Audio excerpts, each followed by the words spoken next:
These latest headlines from ABC15 are sponsored by Lerner and Rowe Injury Attorneys. One call, that's all. I'm Faye Fredericks with your top stories from ABC15 Arizona. New law to make things easier for military families to transition into new communities here in Arizona. Governor Hobbs signing the legislation establishing the Purple Star School program with the state's education department.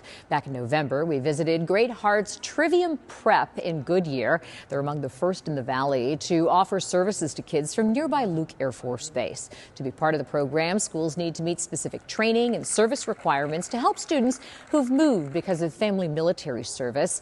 Many kids experience social, emotional, and educational challenges because of these transitions. It is an exciting day for the over 15,000 active duty children in the state who deserve quality education and support, just like every other student.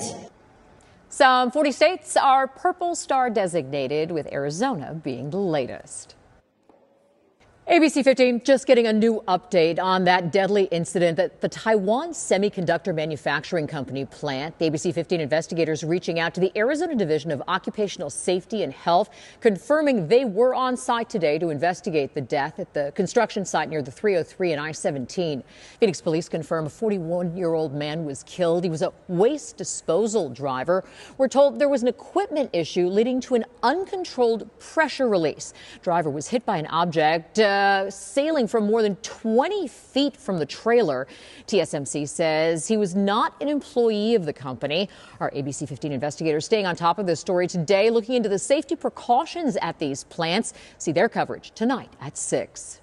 On Border Watch, ABC15 updating migrant encounters by border agents. New data from U.S. Customs and Border Protection shows southwest border encounters are down 6% in April.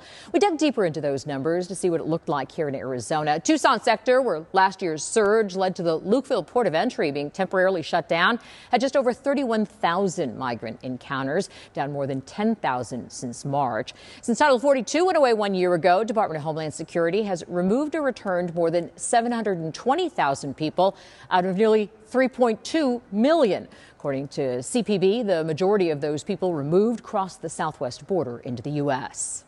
Lawmakers in D.C. have just weeks left to extend a piece of legislation that affects thousands here in Arizona. And if it's not extended now, victims worry it'll never happen again. Back in March, we first told you about the Radiation Exposure Compensation Act and how it'll sunset on June 10th.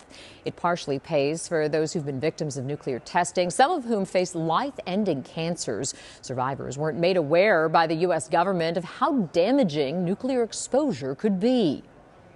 They would go out onto the playground of their elementary school and watch the blast off in the distance, not realizing that they were all having their genes and their health impacted for the rest of their lives. Arizona has more claims to nuclear radiation exposure than any other state under the current plan. Advancing wildfire resilience in our state. We've already reported on several fires this year. Now the U.S. Forest Service announcing a $250 million investment to try to prevent more fires. Money is coming from the Community Wildfire Defense Grant Program, and some of that funding will head here to Arizona. $3.7 million is going to the Department of Forestry to prevent wildfires in the Wallapai Mountain community. Another $2.3 million going to Patagonia, south of Tucson, to help with mitigation projects. So many of us is struggling with inflation, but ABC15 is committed to helping you find resources right here in our community to help you and your family. Scottsdale Unified School District offering a great free resource for students and their families to grab clothing, shoes, and toiletries. ABC15's Amelia Fabiano shows us how the community is standing for what's right.